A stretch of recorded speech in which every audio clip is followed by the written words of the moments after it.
Hey guys, how's it going, and welcome back to another video. Today we're going to be taking a look at everything you need to know about a Madfut draft. So many of you guys have come over from Android very recently, and some of you may just have a few doubts in general. So I'm here to clear everything up about the draft and the draft tournament games. So let's get straight into it. So first up, as you can see, we have 6 picks instead of 5 for the formation. Now the formation you pick will have a slight effect on how your team plays during a draft tournament match, but it is mainly due to whether or not you pick a suitable mentality type for your formation. So let's assume you have a 5 at the back, you might want to play a bit more defensive. Let's assume you have a 3 at the back. With a 3-4-3 formation, maybe you might want to play a bit more attacking mentality. Well, we will talk about mentalities a bit later in the video, but for now you're gonna look at player picks as well. It is the same as formations. We have 6 player picks. Now we all know the captain's pick is always good, so if you look closely you'll see that the words choose captain are colored, and so is the background. It's full of color. So every time that you get a good player pick, your words are going to be colored and your background is going to be full of color. So that's what you got to look out for to identify a good pick, as you can see here as well. Clearly the words and background are quite colorful. Now I'm pretty sure everyone knew about that, and you might know about this one as well. But whenever you get a trash pick, whenever you get a bad pick, the words are colorless and so is the background. The background is also drab, as is shown from this pick. You can see it with this pick as well. It is completely colorless, not even a streak of color. Now watch these 2 picks carefully, right? They are semi-decent picks, and you can see that the background is filled with color to some extent, but the words aren't filled with any color. Now the intensity / spread of the background colors may vary. They will vary actually, not just may. For example, this is a very good semi-decent pick with 81s, 82s and 83s. Next up I'll show you guys a okay-ish pick, but then it has a couple of decent players like 1 or 2 82s. You can see the difference between the two right here if you can watch it closely. I will also add a split screen now. So as you can see here, the pick which is better with 83 rated players, with more 83 and 82 rated players, has a way more colorful background.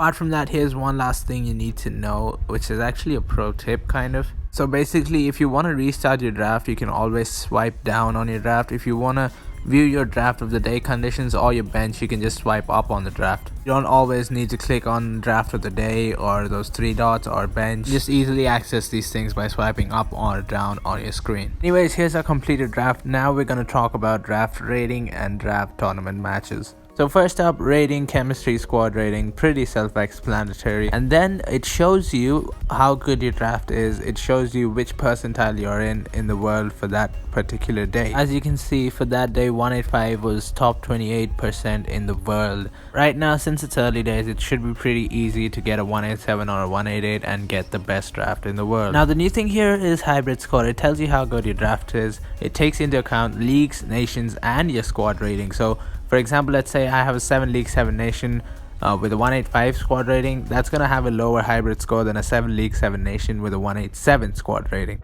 At the bottom of the screen before every game, you can see which tournament you're playing, which round you're playing, which leg, which opponent you're facing, and what the aggregate score is in case it's a 2-leg game. When you're in the knockout stages of a tournament, you have to play 2 legs against each team, and you can view the scores of other teams and previous legs and all of that stuff and fixtures if you are really into all of that. And when you're in the group stage, you have to play each team in your group twice, so that's 6 games every group stage. Your team is obviously identifiable by its club badge and club name, but it also has a little bluish purplish marker on the left in case you do miss out on it. That was all self-explanatory stuff. Now let's get into a game. Video's starting to become too long, so I'll only show you guys the important parts of the game. If you notice at the top of the screen, it'll show you which leg you're playing and whether you're home or away. Now whenever the opponent attacks, it shows up with a red box with arrow marks in it. This is obviously just to make the game a bit more realistic and immersive.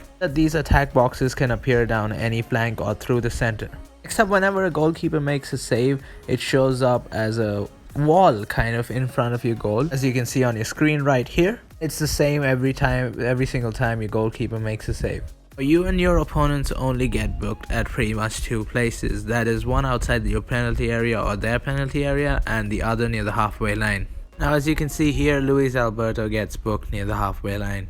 Every time your team has a scoring chance, it appears with a blue box with arrow marks in it, and as the same with the opponent's chances, it's gonna appear down both flanks and through the center. Whenever a goal is scored by either side, the same animation shows up regardless of wherever you score or however you score. This again is obviously to make for a more immersive experience. Now there's more visual effects to make for a more immersive experience. For example, the shield one when you defend, the substitution one for whenever either side makes one. Whenever either side wastes a chance, it shows up as a ball with a red cross mark on it. Okay, so now that we've talked about the visual effects that make the game better, let's talk about substitutions. You can change the mentality of your team at any point you choose. As you can see right now, mine is balanced, but just clicking on it would make it attacking or defensive, up to you and depending on the game. But basically the game will suggest you substitutions based on whether or not you're winning the game, losing the game, by what margin you're winning, and what mentality you're using. It's your choice whether you want to make an attacking substitution, a balanced substitution, or a defensive substitution. But there is one more factor that drives substitutions, and that is whether or not a player is injured. In case a player is injured, all three substitution choices will be focused on getting him out of the game. Usually the game will sub on the highest rated player on your bench for the lowest rated player in your starting 11. The only exception is obviously made when someone is injured. Now you can see that by repeatedly clicking on and off the substitution button, you can change the type of substitutions that you can make. You can keep doing this until you get a desirable substitution. Now here I chose to do a midfielder for a midfielder, and you can see that Moutinho comes on for Jorginho. Now coming to injuries, you can either substitute your player straight away like I do right here, and as you can see, all three options offered to sub out are injured Zanetti. But it is okay to just let them continue, and sometimes they do end up getting involved in the game. As you'll see right here, Valverde got injured, but instead of taking him off, we let him play, and what do you know, a few minutes later he does end up scoring. So it's up to you whether or not you want to sub your injured players off, and you needn't panic if you are out of substitutions and a player gets injured. So there's about 3 types of trivia / challenge / guess games. These games pop up when you're trying to score a goal or when you're trying to defend, attack or defend.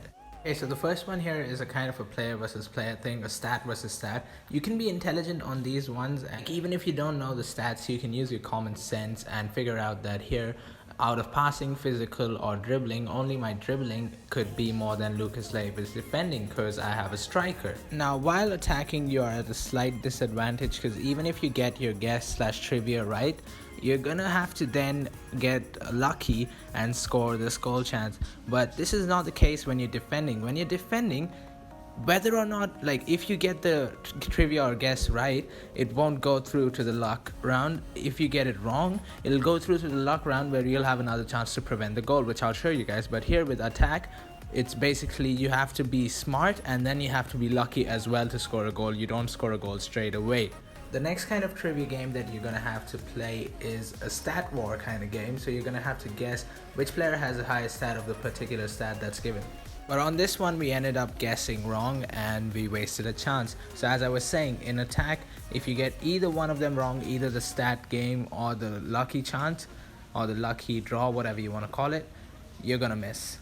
Next trivia game included is a guess the player. Now these ones are pretty easy because you have 4 choices, and out of the 4 they're always from either one of the sides that are playing the game, and they'll give you the card type and they'll give you 2 of 4 things, which are rating, position, club and nation. They're gonna give you any 2 of those 4 things. Now here we got position and rating, and we could easily guess that it was Roberto Carlos because he's an icon as well. So now you could have noticed how this didn't go to a lucky draw when I was defending. So that is the thing, when you're defending, you need to get only one of the 2 things right. You either need to get the stats game right or you need to get the lucky draw thing right. So you have a second chance when you're defending. Okay, so here's another example. Now obviously with this guess the player, I know that it's Bruno Fernandes, but I'm gonna guess wrong on purpose and show you guys how we are a bit more luckier when it comes to defending. So now here, as you can see, instead of a goal chance percentage, we have a save chance percentage, but it's basically the same lucky draw / lucky chance kind of thing, and we end up making the save. So there you go. In defending, you have two chances, you need to get only one right. While attacking, you have to get both right to even score a goal. So defending on this game is slightly easier than going forward, but pretty much you don't use skill. It does come down a bit to luck, but I guess you could be a bit smart about it as well. So anyways, after each game it'll show you the goal scorers and the assist makers once the game is done, along with the scoreline and the timestamps as to when they were scored. And the rewards are actually varying. Even though you win, it's not that you're gonna get fixed rewards. Sometimes you get 35k with 2 rare gold packs and 2 80 plus players packs. Sometimes you get 40k with 1 gold super pack, 1 gold 80 plus players pack. The only thing we know for sure is that when you draw, you'll get even lesser rewards, and when you lose, you'll get the least rewards out of all. So now you can see how with this draft I got a 186, and that put me in the top 6% in the world for that day. So I think that's pretty much it. That's all you need to know about the drafts and the draft tournament. Everything else is self-explanatory, and you should be good going forward and winning games and winning the draft tournaments. So in case you do need anything else, or you want to know anything else, or you want to see any other kind of video, do make sure to let me know down in the comments below, and I will definitely make a video on that, or I'll help you out in any way I can. If you did enjoy this video, make sure you guys leave a like and subscribe. And yeah, I'm sorry that it took a while. First up, it's a bit of a tough video to make, lots of editing, you know, or lots of audio recording and lots of that stuff. And as I said yesterday, it's been raining the whole day here, so I have been waiting to record audio that will be of good quality with, you know, the least background noises as possible, and that is why I had to wait and delay this upload by 1 day. But anyways, hopefully you guys did enjoy it. I'll see you guys with another video real soon. Until then, goodbye.